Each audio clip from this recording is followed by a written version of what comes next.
Start करने वाला हूँ चैप्टर नंबर 2। आप देख ही पा रहे होंगे स्क्रीन पर दिख रहा होगा एक चर वाले रैखिक समीकरण। ये वाला चैप्टर पढ़ना है, एक चर वाला रैखिक समीकरण। अब जिन लड़कों ने अलजेब्रा की जो पहली क्लासेस थी और उनको नहीं देखा, उनको एक्चुअल में नंबर का नॉलेज नहीं होगा, क्योंकि संख्या का जो बेसिक नॉलेज था ना वो मैंने उसी चैप्टर में बताया, और वो नॉलेज होना बहुत ज्यादा जरूरी है। उससे तुम्हारा माइंड बहुत हद तक आगे की चीजें सोचने के लिए डेवलप हो जाएगा, क्योंकि उसमें बहुत सारे ऐसे ऐसे लॉजिक हैं जो जानना बेहद ज्यादा जरूरी था। और अगर जिन्होंने क्लासेस देख रखा है उनके लिए बहुत अच्छा है। अब चलिए स्टार्ट करते हैं आज का नया सेशन। तो चैप्टर नंबर 2 में ये जो 2-3 वर्ड है, पहले हम इन वर्ड को डिस्कस कर लेते हैं। पहले ये इसका मतलब तुम्हें आना चाहिए। आई होप कि तुम लोगों को ये सारे वर्ड का मतलब पता होगा। तो सबसे पहला एक वर्ड है चर। चैप्टर का नाम ही है एक चर। तो चर और अचर किसको किसको पता है, इसका मतलब क्या होता है? एक वर्ड होता है चर, एक वर्ड होता है चर और एक वर्ड होता है अचर। क्या तुम में से सभी को इसका मतलब पता है? चर का मतलब क्या होता है? एक होता है चर, एक होता है अचर। अचर मतलब जो एकदम फिक्स होता है। फिक्स मतलब समझ में आया ना? फिक्स जैसे कुछ दोस्त होते हैं ना हमारे, एकदम फेविकॉल की तरह होते हैं, मतलब कभी नहीं बदलता, चाहे दुनिया बदल जाए वो बदलते नहीं है, वो हमारे साथ रहते हैं। उनको क्या कहते हैं? नहीं, फिक्स एकदम फिक्स, जो एकदम जैसा है वैसा ही रहता है हमेशा से, और हमेशा से रहेगा और था, मतलब फिक्स अचर हो गया। ठीक है। कुछ चीजें हैं जो बदलते रहता है, जैसे हमारे ही कुछ दोस्त होते हैं जो आजकल दोस्त है और कल को पता चल जाता है कि वो हमारा दोस्त रहा ही नहीं। तो ऐसे लोग क्या है? चर हैं। चर मतलब बदलता रहता है, वेरिएबल है, उनमें बदलाव आता रहता है। तो चर मतलब बदलाव या बदलता रहता है। ठीक है। या फिक्स नहीं है जो। तो क्या क्या लिखें? जो बदलने वाला, मतलब ऐसा लिख दे रहा हूं, बदलने वाला। ठीक है, आया समझ में? चलो अब इधर आ जाते हैं। अब दो चार वर्ड यहाँ पे हैं, देखो। एक है पद। पद का मतलब तुम लोगों को शायद सभी को पता होगा कि पद का मतलब क्या होता है। पद का मतलब होता है टर्म। टर्म मतलब जैसे तुम लोगों ने ना, चलो ये चर हो गया, अचर हो गया। अब रैखिक समीकरण। समीकरण तुम लोगों ने अभी तक सुना होगा नाम, एक समीकरण और एक व्यंजक। चलो पहले पद का मतलब पढ़ लेते हैं। तो हमने कभी कभी ऐसा देखा होगा कि ये 2x प्लस 3y और प्लस 3 लिखा है और ऐसा कुछ लिखा है। ठीक है। और कभी तुमने ऐसा भी देखा होगा 2x प्लस 5, ऐसा भी देखा होगा। कभी ऐसा देखा होगा 3x। तो इनमें जो प्लस या माइनस के थ्रू, ये प्लस, ये वाला, ये प्लस, इन प्लस या माइनस के थ्रू जो चीजें जुड़ी होती है, ये एक पद हो गया, ये एक पद हो गया, ये एक पद हो गया।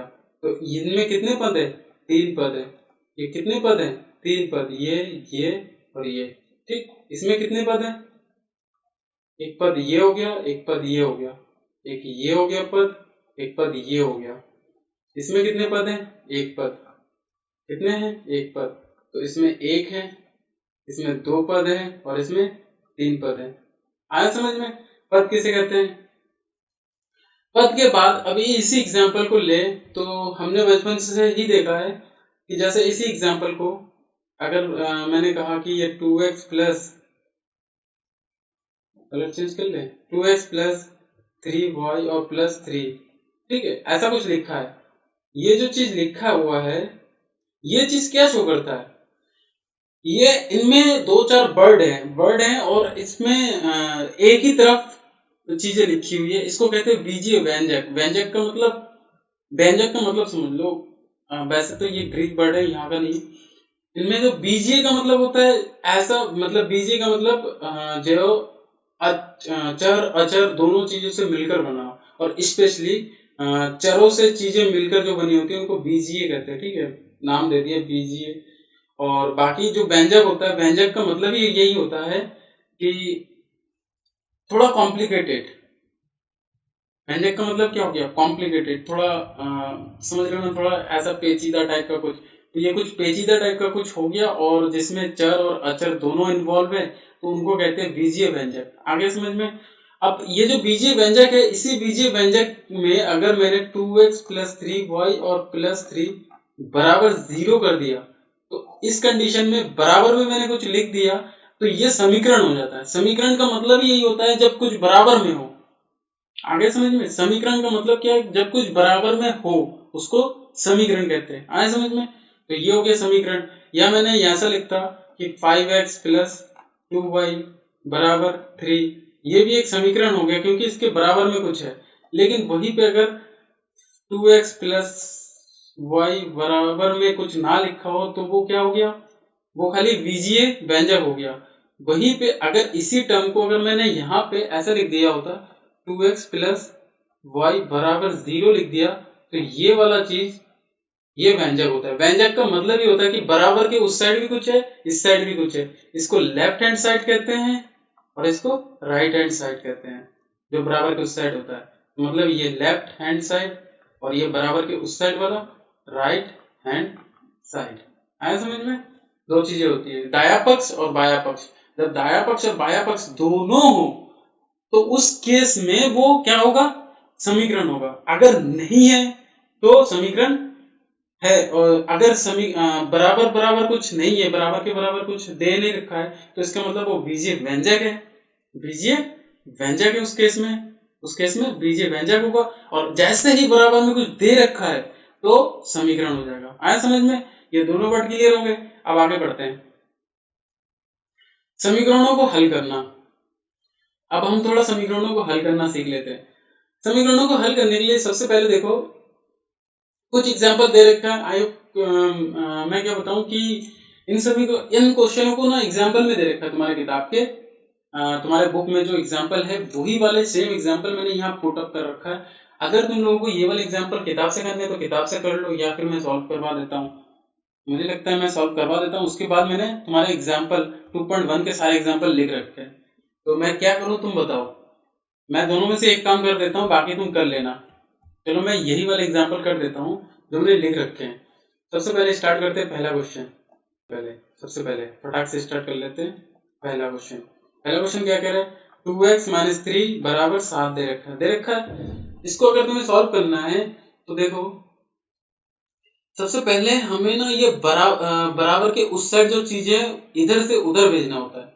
तो ये 2x का मैंने 2x लिख लिया और इस 3 को मैं क्यों ना उधर भेज दूं। और जैसे ही भेज दूं भेजने पे चिन्ह बदल जाता है। तो यहां मैं लिख दूं चिन्ह बदल जाता है। चिन्ह बदल जाता है। तो इसका मतलब 2x बराबर कितना हो जाएगा? 7। यहाँ 3 उधर चला गया तो प्लस का 3, क्योंकि उधर गया तो ये चिन्ह बदलेगा तो प्लस आ जाएगा और 3 का 3। अब 2x बराबर क्या हो जाएगा? यहाँ 7 प्लस 3 कितना हो जाएगा? 10 हो गया। अब देखो हमें 2x बराबर इतना चीज मिला है, ठीक। हमेशा चिन्ह बदलता है। फिर अब x बराबर, यहाँ x को अगर तुम ध्यान से देखोगे, तो हमें पता है कि 2 और गुणा x है और बराबर 10 है। ये बातें किस किस को नहीं पता है। और x बराबर कितना हो जाएगा? 10/2 और x बराबर कितना हो गया? 5। यहाँ तुम लोगों को ये बात समझ में नहीं आ रहा होगा कि सर ये चीज कैसे हो गया, ये हमें समझ में नहीं आया। देखो ये जो चीज होता है इसको थोड़ा समझ लेते हैं। इसका मतलब यही होता है कि ये 2 गुणा x है और इसको हम लिख देते हैं 2x। कभी कभी तुमने देखा होगा 3y का मतलब यही होता है कि 3 गुणा y। कभी तुमने देखा होगा 10y का मतलब होता है 10 गुणा y, ठीक है। कभी तुमने देखा होगा 5z का मतलब होता है 5 गुणा z, ठीक है। लेकिन वहीं पे तुमने अगर कभी 50 देखा है तो इसका मतलब ये नहीं कि 5 गुणा 0 होता है। ये क्या कहते हैं, इसमें चर अचर दोनों वर्ड नहीं है, इसमें चर अचर दोनों नहीं है, तो इसलिए ये चीज नहीं होता। लेकिन इसमें देखो ये जो z है, z क्या है? z जो है वो क्या कहते हैं, अचर और चर है मतलब चर है तो ये बदलता रहता है। चर मतलब वेरिएबल मतलब बदलने वाला। चर को इंग्लिश में क्या कहते हैं? वेरिएबल कहते हैं। तो इसीलिए इन सब में इसका मतलब यही होता है, ठीक। ये समझ में आ गया? इसके मतलब इसके बीच में कुछ नहीं तो गुणा का निशान है। ये क्या हो गया? Z। आया समझ में? ये तुम्हारा हो गया रफ काम, ठीक। अब ये क्वेश्चन हो गया। अब दूसरा वाला क्वेश्चन देखो। दूसरा वाला क्या है? दूसरा वाला कह रहा है कि 2y प्लस 9 बराबर 4। ठीक है, तो 2y बराबर कितना हो गया? 4 माइनस 9 हो गया। तो y बराबर कितना हो जाएगा? 2y बराबर, अब यहाँ पे माइनस का निशान है। अब 4 में से 9 में से 5 गया, 9 में से 4 गया 5। क्योंकि 9 बड़ा है तो इसलिए माइनस का निशान आ जाएगा। आ गया माइनस का निशान, तो y बराबर कितना हो जाएगा? माइनस का 5/2। क्योंकि यहाँ गुणा है तो इधर जाके भाग में हो जाएगा। क्योंकि यहाँ 2 किसमें था? गुणा में था। गुणा में है ना, कुछ नहीं तो इसका मतलब गुणा में है। यहाँ कुछ नहीं तो इसका मतलब गुणा में है। आया ना समझ में? यहाँ कुछ नहीं है तो इसका मतलब गुणा में है। तो गुणा में है तो उधर जाएगा तो चिन्ह बदल जाएगा, भाग में हो जाएगा। क्या हो जाएगा? भाग में हो जाएगा।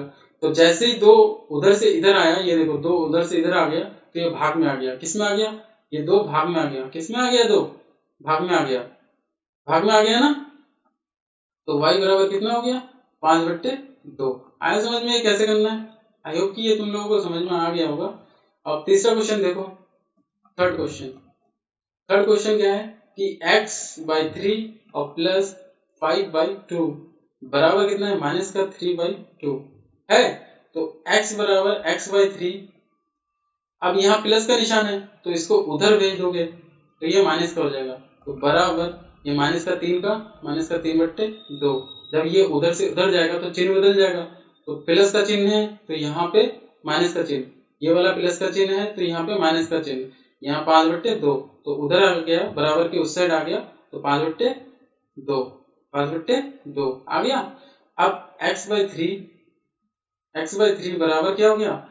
माइनस का, दोनों में लॉसो ले लो तो 2 ही कॉमन है, 2 से इसमें भाग देंगे एक ही बार जाएगा, तो माइनस का 3 और माइनस 5। ठीक, ये तो तुम्हें करना ही आता होगा। बराबर इन दोनों को घटा दो, माइनस का 8/2। तो x बराबर इतना मिल गया। अब देखो यहाँ से थोड़ा सा क्वेश्चन को और अलग तरीके से करना है। अब जब ऐसा कुछ मिल जाए, बराबर के दोनों तरफ कुछ कुछ हो, तो उसका इस केस में तुम ऐसा चीज कर सकते हो। इस केस में तुम तिरछी गुणा कर सकते हो। ये ऊपर गुणा हो जाएगा, ये वाला नीचे गुणा हो जाएगा। आगे समझ में? तो अब क्या हो जाएगा? तो x गुणा, तो चाहे तुम इधर को पहले कर लो, चाहे तुम इधर वाला पहले कर लो, दोनों में से एक पहले कर लो। पहले इसका करें तो 2 गुणा x हो गया, बराबर माइनस का 8 गुणा 3। 2 गुणा x को 2x भी लिखते हैं, बराबर 8 तिया 24 लिखते हैं। तो x बराबर यहाँ गुणा में है, तो गुणा में तो उधर जाके भाग हो जाएगा। तो x बराबर माइनस का 24/2। आया समझ में? गुणा में है तो उधर आके बट्टे में आ गया। जैसे ही इधर आएगा तो बट्टे में आ जाएगा, ये जैसे ही इधर आएगा बट्टे में आ जाएगा। आया समझ में? जैसे ही ये 2 गुणा में है, जैसे ही ये इधर आएगा तो बट्टे में आ जाएगा। आया समझ में? तो ये बट्टे में आ गया। चलो अब चौथा क्वेश्चन देख लेते हैं। चौथा क्वेश्चन क्या है? चौथा क्वेश्चन मैं यहाँ लिख ले रहा हूँ। चौथा क्वेश्चन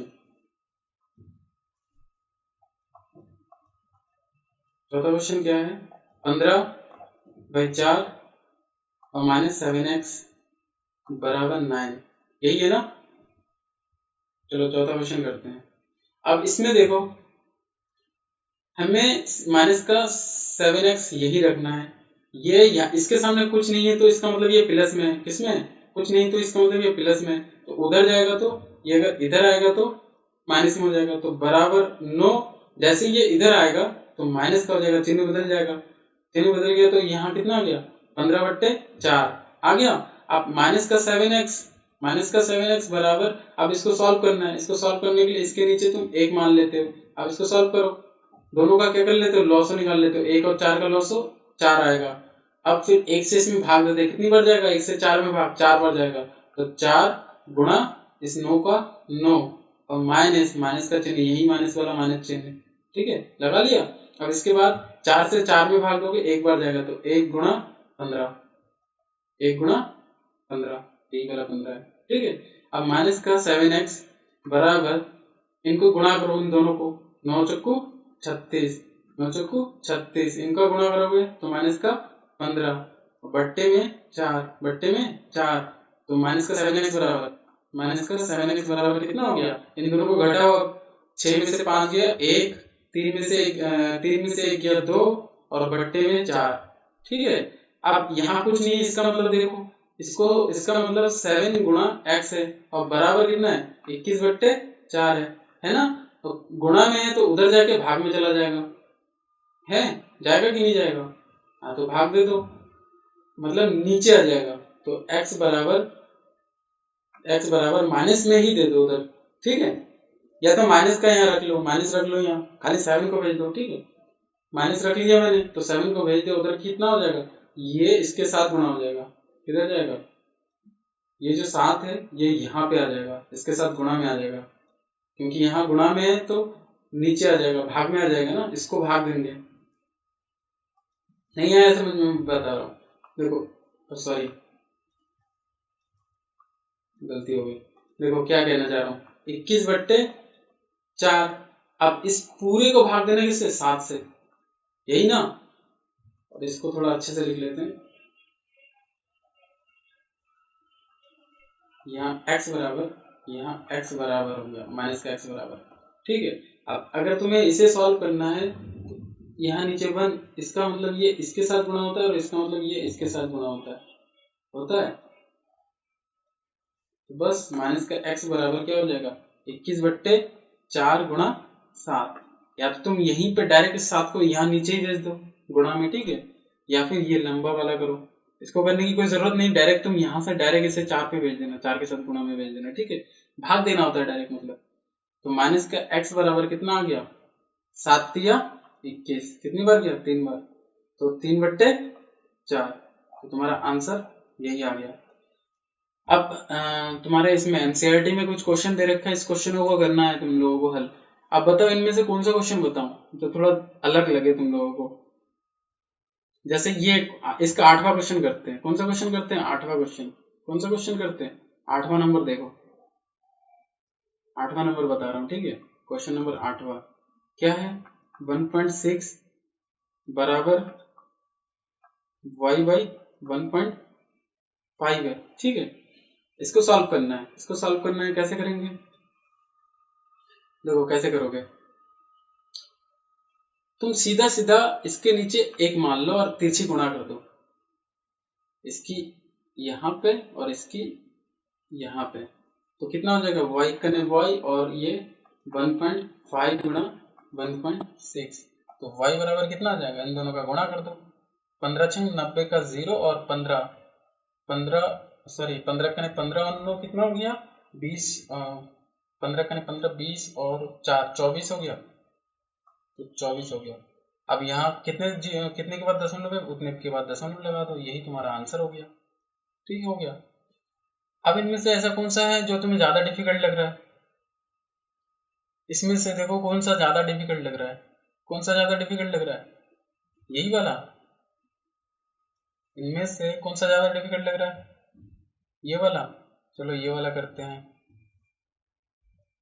ये वाला 7वां नंबर क्वेश्चन करते हैं। 7वां नंबर क्वेश्चन क्या कि 2x/3 बराबर 18 है, 18, इसको करो, इसके नीचे 1 मान लो और तिरछी गुणा कर दो, यहाँ ऊपर और यहाँ से नीचे, तो 2x 2 गुणा 1 1 के साथ गुणा होके वही चीज मिलेगा, 2x बराबर 3 गुणा 18, तो x बराबर कितना हो जाएगा 3 गुणा 18 और बट्टे यहाँ 2 गुणा में तो भाग में आ जाएगा, 2 गुणा में तो भाग में आ जाएगा, तो 2 भाग में आ गया।